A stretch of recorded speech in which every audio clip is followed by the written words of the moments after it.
Just see those sleigh bells jingling, ring, ting-a-ling-a-ling. I'm on this lovely weather for a sleigh ride together with you. Outside the snow is falling and friends are calling you. I'm on this lovely weather for a sleigh ride together with you. Just see those.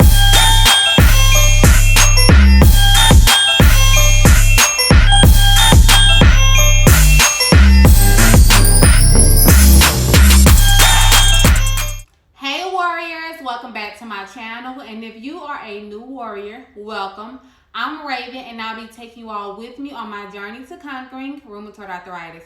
By the title, you already know it's Vlogmas 2019. So I will be doing Vlogmas a little different than the normal YouTubers. So Vlogmas is when YouTubers post a video every day up until Christmas.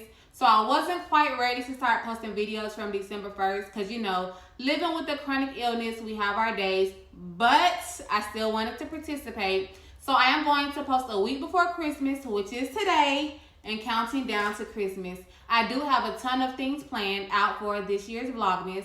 Before we get into this video, pause it, subscribe, and hit the bell button so you all will be notified every time that I upload. I do upload every Thursday. So I am back with another video. Today we are going to make fresh cranberry juice. This is essential in my weekly routine. I love making my own because store-bought cranberry juice is sweetened with sugar or high fructose corn syrup and combined with other juices. Cranberries are a good source of antioxidants. They help promote weight loss, strengthen the immune system, treat inflammation, and helps treat urinary tract infections, just to name a few. This recipe is super easy and very healthy. So let's get started.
Video for today. I hope you all enjoyed this. Thank you for watching. For those who are on this journey with me in conquering rheumatoid arthritis or any chronic illness you may have, I hope you have an amazing journey. Please stick to it because it's well worth it. If you have to subtract or add any ingredients for your taste buds, please feel free to do so. If you would like to see more homemade recipes or if you suggest any, please let me know in the comments below. Make sure you all are all subscribed and your post notifications are turned on. I love you all, and I'll see you all tomorrow. Bye.